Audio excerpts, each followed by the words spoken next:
Ronald W. Hughes, an American attorney hailing from the Golden State, was a free spirit and open-minded lawyer from Los Angeles, California. His dedication to public defense and interest in the counterculture movement were cut short by an unsolved death in the autumn of 1970, leaving all who knew him across the City of Stars and the entirety of his hometown in Southern California at large, grasping for answers. As a hope to provide more substantial reasoning built upon observable evidence and situational analysis, this is an examination of the mysterious death of Ronald Hughes in Ventura County, California, and the suspicious circumstances surrounding the trials of Charles Manson and the Manson family in general. This is Cold Case Detective. The following episode covers sensitive topics such as murder and sexual violence. Viewer discretion is advised.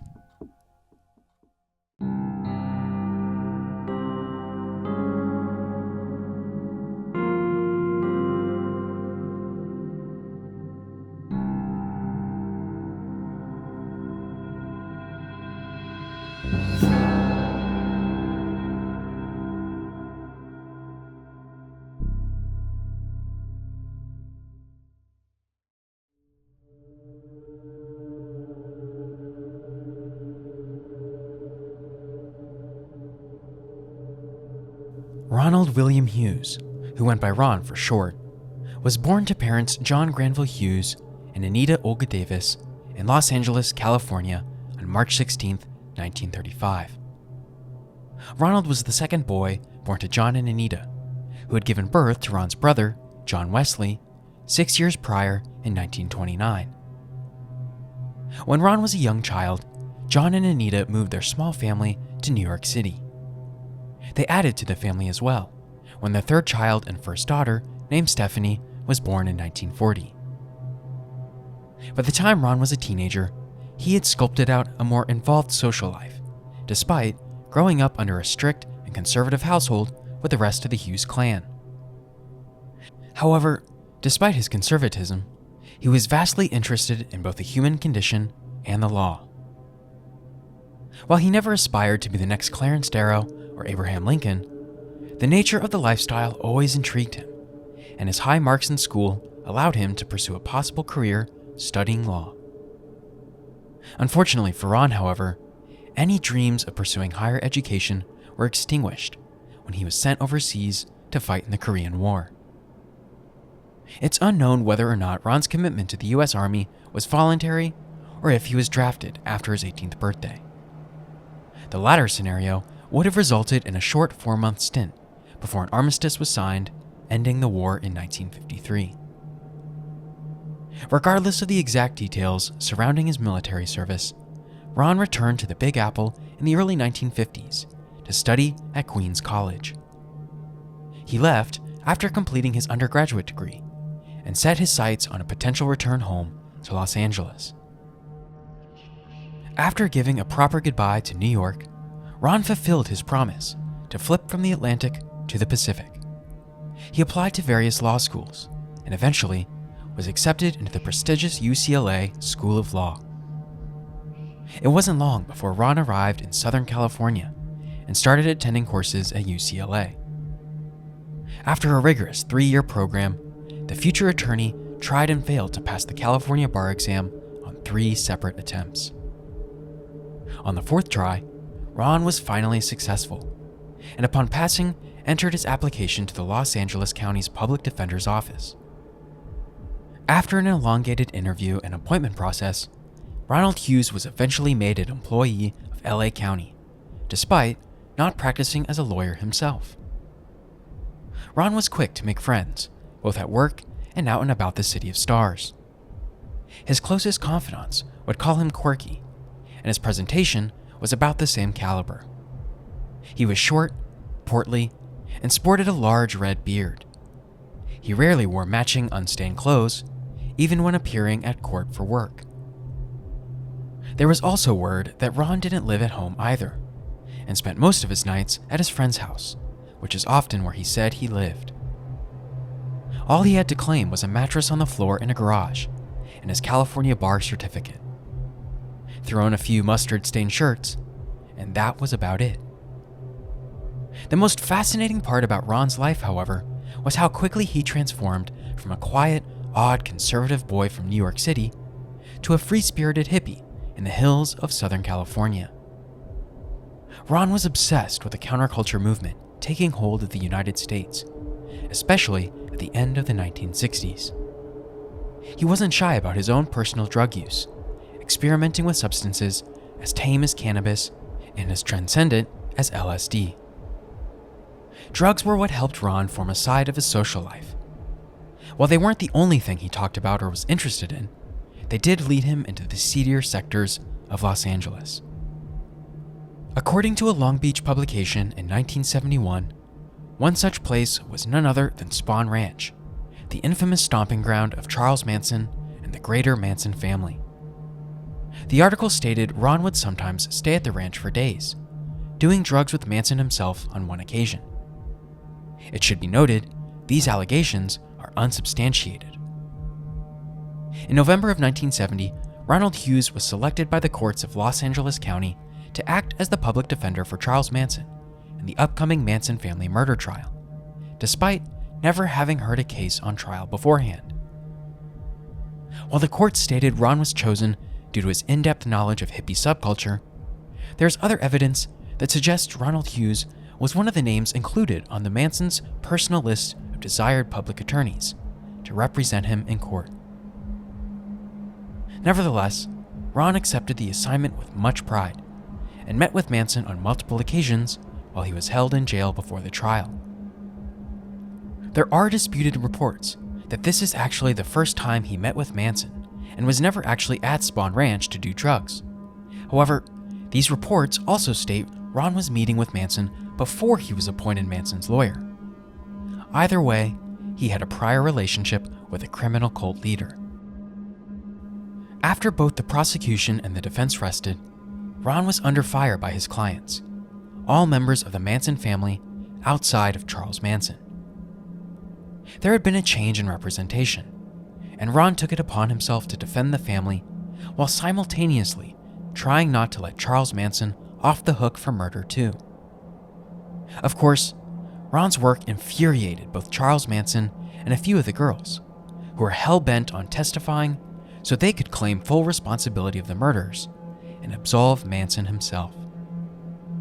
This was due to total manipulation by Manson, of which Ron was both aware of and acknowledged. As the trial came to a close, the judge ordered a 10-day recess to allow for both sides of the court to finish their final arguments. It was during a weekend campaign getaway at the end of his recess that Ron met a suspiciously tragic fate, as he disappeared in Ventura County, only for his body to be discovered 4 months later at Sespe Hot Springs in Ojai, California.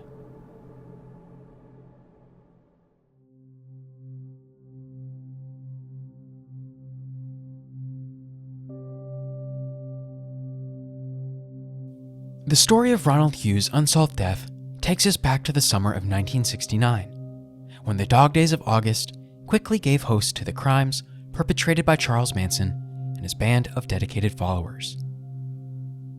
On August 8, 1969, an 8-month pregnant actress by the name of Sharon Tate is horrifically murdered at her 10050 Cielo Drive home in Benedict Canyon, Los Angeles. She is killed alongside 4 other victims, named Abigail Folger, Wojciech Frykowski, Jay Sebring, and Stephen Parent. The following day, on August 9th, another pair of murders occur, this time targeting supermarket executive Lino LaBianca and his wife Rosemary. All 7 murders are carried out just after midnight on August 10th by the Manson family, a cult spurred on by their titular leader, Charles Manson. The members of Manson's inner circle who took part in the murders were Susan Atkins, Patricia Krenwinkel, Leslie Van Houten, Stephen Clem Grogan, and Charles Tex Watson. There would be no arrests of any of the Manson family members until the autumn of 1969, when it was reported Charles Manson and company had fled to Death Valley. After a string of auto thefts and other stolen goods, Manson and a few of his followers were finally apprehended. However, their connections with the Tate LaBianca murders had yet to be proven. A couple of months later, in December of 1969, investigators finally have their major breakthrough in the Tate LaBianca case and indict Manson, Watson, Atkins, Krenwinkel, and Van Houten for both murders. Another Manson family member, Linda Kasabian, gives herself up to the prosecution and quickly becomes their star witness. Before that could be decided, however, the other side of the trial needed to be sorted out first. According to sources, Manson had a preconceived list of lawyers he wanted considered as his public defender, and apparently, Ronald Hughes' name was on that list. However, this piece of information is also unsubstantiated. Nevertheless, Ron is first assigned as Charles Manson's attorney, the same month in December of '69. Over the next few months, he meets with Manson in jail. The nature of these visits is unknown, outside of being regular check-ins between lawyer and client. Fast forward 6 months, and at the beginning of June 1970, Ron is removed as public defender for Charles Manson and is instead reassigned to defend Leslie Van Houten. This occurs just 2 weeks before the trial, and no official explanation is ever provided by the courts. By June 15, 1970, the official Tate LaBianca murder trial begins in Los Angeles, California. Over the course of the trial, Ron quickly shows why he was so passionate about the law, overcoming mistakes with intriguing lines of questioning. At one point during the trial, Ron spends hours questioning the prosecution's star witness, Linda Kasabian, about her experiences with witchcraft, ESP, and hallucinogenic drugs. He attempts to make her an unreliable narrator, while at the same time changing the course of guilt from the Manson family girls squarely on the shoulders of Charles Manson. Around the same time, Charles grows more and more furious with Ron's defense, angry that his plan prior to the trial is being unfurled before his eyes. He had directed his followers to take all of the blame, and without having committed any of the crimes himself, was aiming to get away scot-free.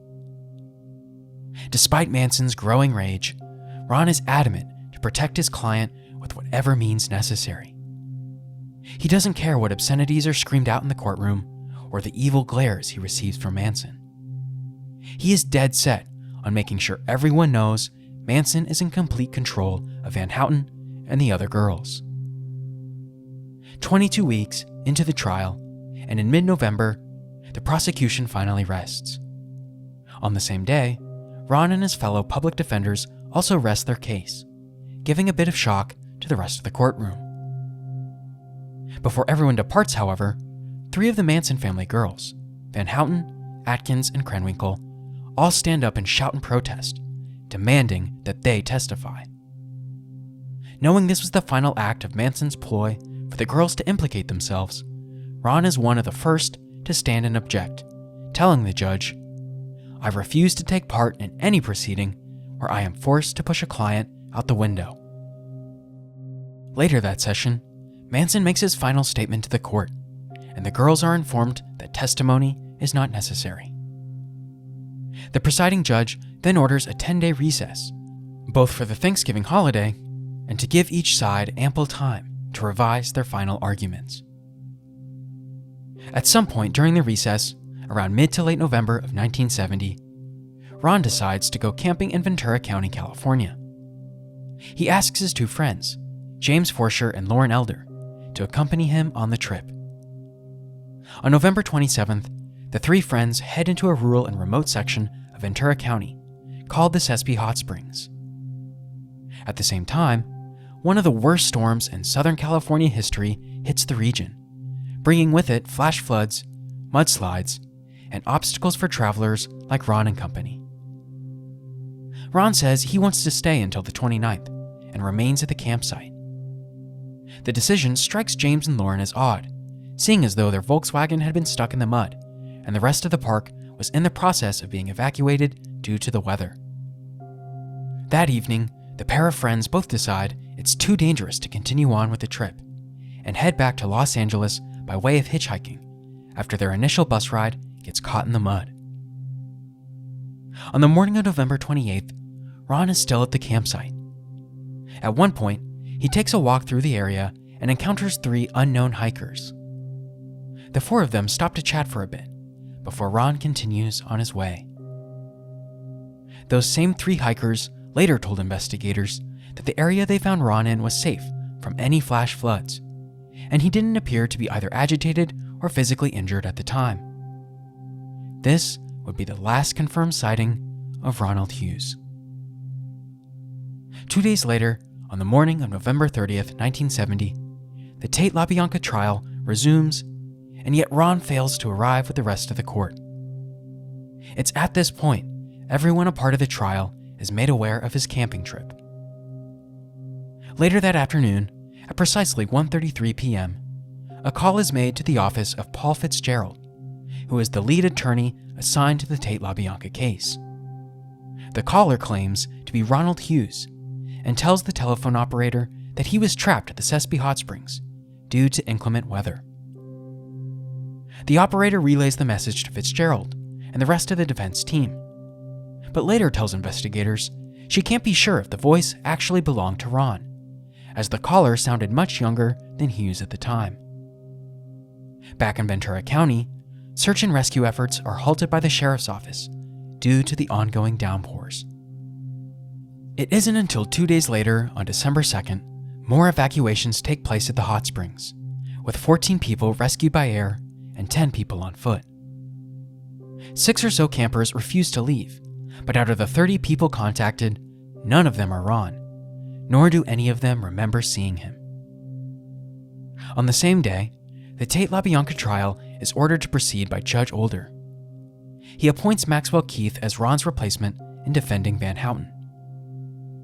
By the time Ron's disappearance reaches its 2-week anniversary, all hell breaks loose in the courtroom. On multiple occasions, the Manson family girls scream out loud theories that Judge Older is responsible for Ron's fate, and that he did away with the missing attorney. They are promptly removed from the courtroom. As the calendar flips from 1970 to 1971, still no signs of Ronald Hughes turn up. All of the defendants, including Charles Manson, of the Tate LaBianca trial are found guilty.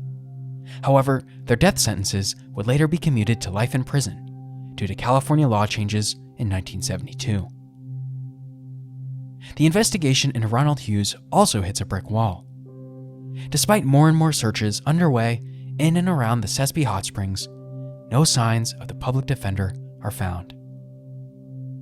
In early March of 1971, authorities receive an anonymous tip that Ron might have been spotted near the Barker Ranch in Inyo County.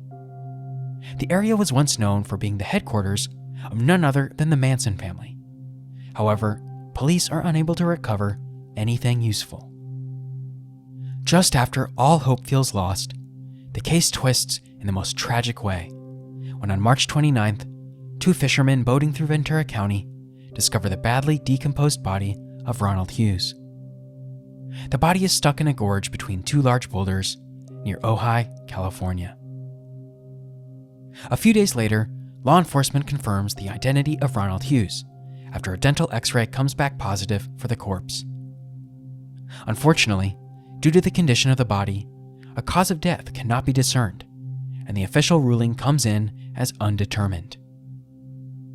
On April 7, 1971, Ronald Hughes is laid to rest at the Westwood Village Memorial Park Cemetery in West Los Angeles. In the years and decades since that fateful camping trip in the fall of 1970, very little headway has been made in solving Ron's death. However, both the lead investigator assigned to the case and one of Ron's closest friends both believe he was the victim of an accidental death, despite rumors that something more nefarious was at play.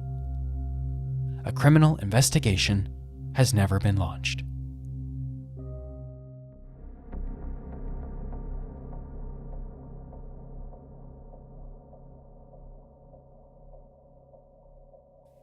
One of the most overlooked yet critical details in the Ronald Hughes disappearance is the bizarre involvement of a man by the name of Larry Dyer, and a note left at Ron's garage apartment around the time he disappeared. A few days into the investigation, after a large contingent of media members and news reporters were covering Ron's disappearance around the clock, a discovery was made at the missing attorney's home. An unidentified newsman was checking out the garage when he discovered a handwritten note addressed to Ronald Hughes.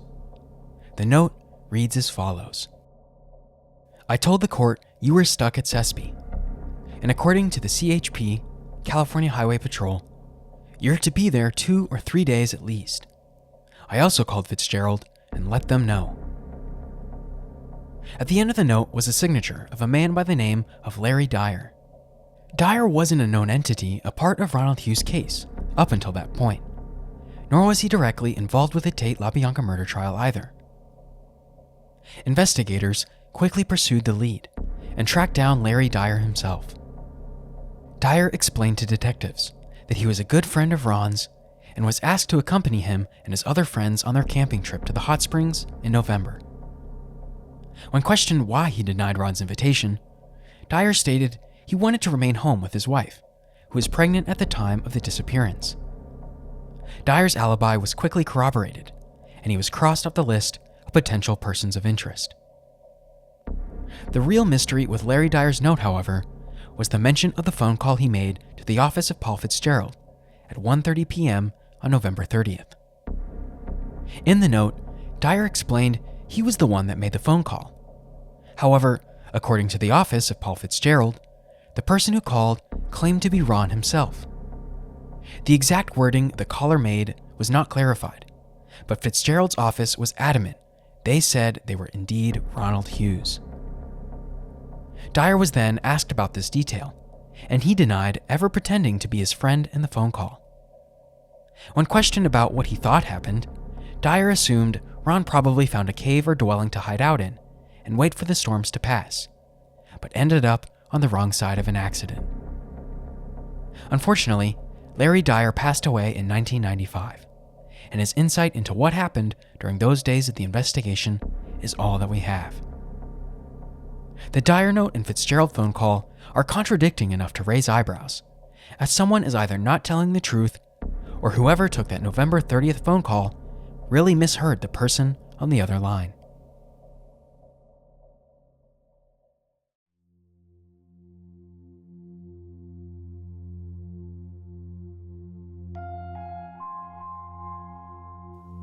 To dive deeper from the major case point, here are a few logical explanations to make sense of the strange occurrences surrounding Larry Dyer's note and the alleged phone call. Number 1. Larry Dyer is telling the truth about the phone call, and the operator who answered Fitzgerald's phone on that Monday afternoon did not hear Dyer correctly. If he said something along the lines of, "I wanted to let you know my friend Ronald Hughes is stranded at Sespe Hot Springs," maybe the operator heard, "I wanted to let you know my name's Ronald Hughes, and I'm stranded at Sespe Hot Springs," or something like that. It's also possible the operator just misunderstood Dyer completely and incorrectly assumed it was Ron making the call. Number 2. Larry Dyer is telling the truth about the phone call, and the operator lied about who was on the other line as a way to create a timeline that keeps Ron alive the afternoon of Monday, November 30th. It's unclear if the phone call information came from Fitzgerald's office or the operator themselves. But even if, for whatever reason, Fitzgerald's office wanted Ron off the trial, the detectives would have interviewed the operator anyway. This would involve a much larger scheme than the rest of the evidence hints at. Number 3. Larry Dyer is telling the truth about the phone call, and the operator is telling the truth about the phone call too, meaning one of the two phone calls was either forgotten about or withheld from the available public information related to Ron's case. Number 4. Larry Dyer is lying about the phone call and knows what actually happened to Ronald Hughes. What if Dyer didn't attend Ron's camping excursion because he knew something bad was going to happen to the public attorney while he was at the springs? He had an alibi, so we know he was never physically there, but the story about staying home for his pregnant wife could have been a misdirect to the police. There is no evidence to support this theory, or any signs that Dyer had ill will towards Ron, however, and it seems to be an unlikely explanation.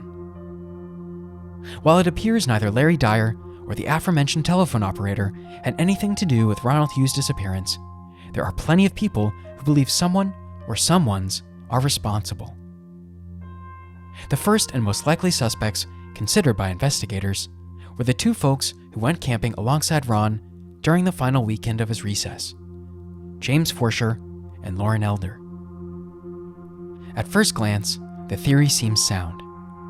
Of course, the last two people to spend time with Ron are the number one persons of interest. However, they weren't the last two people to see or even speak with Ron. Both Forsher and Elder had left the Sespe Hot Springs area by early Saturday morning and had alibis confirmed during the time Ron would have been seen by those three hikers.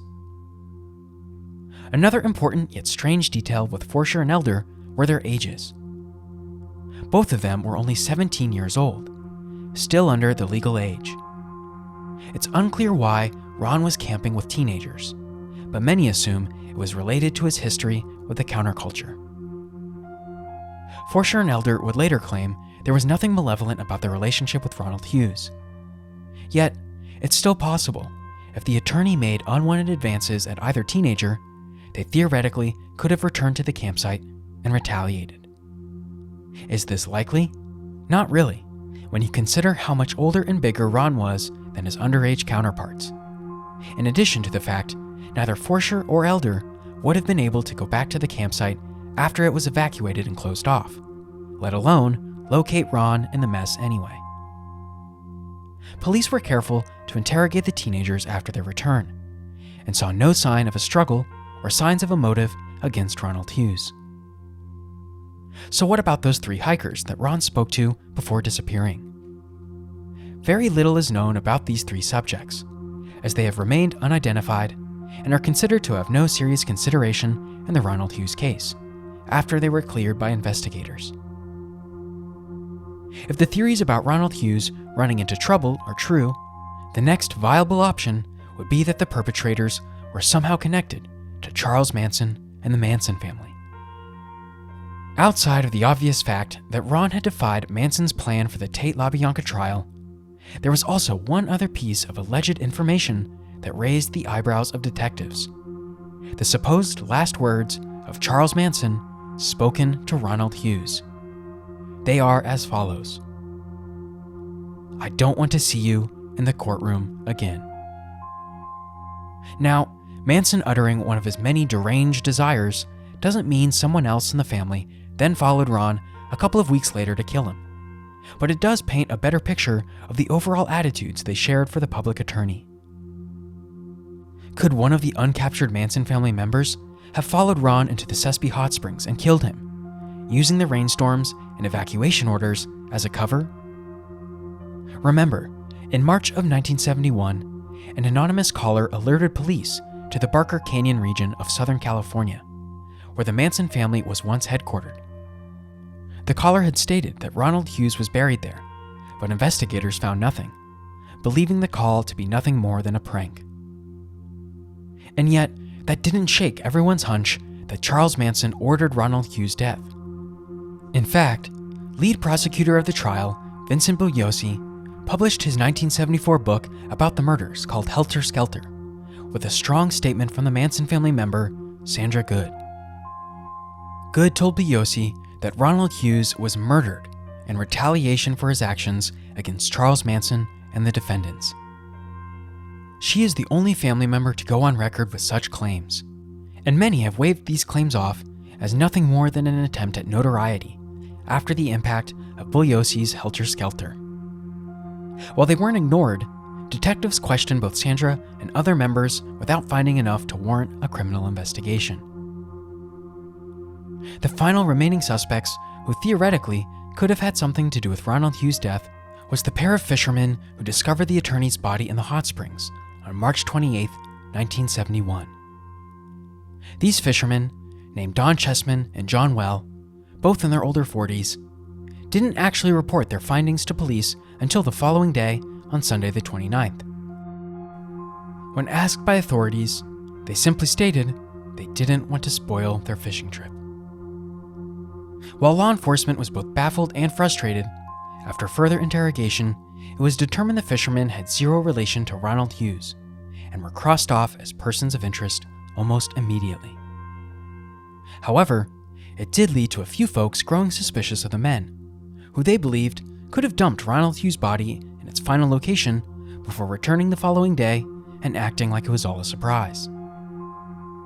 As tempting as it sounds to make the fishermen prime suspects, the way in which Ronald Hughes' body was situated in the Sespe Hot Springs was only feasible due to natural means. Ron's corpse was discovered lodged within an infamous steep-walled channel of the springs, called the Narrows, stuck between two massive boulders. What's more is, the men reported Ron's body had only one arm still attached, when in actuality, both arms were attached, but the view in which he was found was obstructed to prevent a clear line of sight. The rumors of the loss of an arm definitely fueled the gossip of foul play in the immediate and long-term aftermath. However, it was actually the manner in which Ron's corpse was discovered and the driving force behind the final and most agreed-upon theory. The death of Ronald Hughes was a freak accident. After dental records confirmed the body's identity as that of Ron, the assigned detective, Ventura County Sheriff Sergeant Charlie Rudd, took a closer look at the newfound evidence and understood Ron to have been a victim of the rainstorms that had hit Los Padres National Forest. Rudd determined that after Ron had said goodbye to his friends, Forsher and Elder, and had made contact with the anonymous hikers the following morning, he himself became stranded in a flash flood somewhere deep into the park. As the creek surrounding him swelled, Ron either drowned as he was unable to stay afloat in the rising waters, or was knocked unconscious by debris careening down the stream. If he had been caught in an especially fast current, he could have slammed into the rocks and drowned that way as well. After dying due to the violent natural conditions, Ron's body would have then floated down the rolling river before being lodged in the Narrows, where he was ultimately found months later. The time surpassed between time of death and discovery would have accounted for the severe decomposition, which explains why the coroner couldn't rule a specific cause of death. However, they did suggest there was nothing on or around Ron's corpse to suggest foul play, despite the circumstances hinting at an ulterior motive. In the end, no official ruling was ever made in determining Ronald Hughes' fate. His death technically remains unsolved, and the case is still considered open by the Ventura County Sheriff's Office.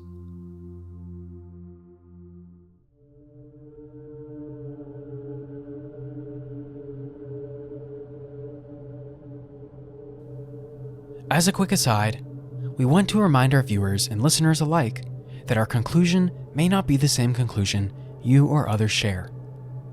Cold cases are open to interpretation, as that is the nature of cold cases, unsolved murders and disappearances due to a lack of evidence informing a cohesive explanation. You may see the information presented differently than us, and that's perfectly okay. We ask you not to take our findings as confirmation of the truth, as that is both disingenuous to the victim and their families. We are also not professional investigators, but rather people like you who simply want to spread awareness about cases, their histories, and the stories of the less fortunate. In the case of Ronald Hughes, we tend to side with the findings of Sergeant Rudd and the Ventura County Coroner's Office.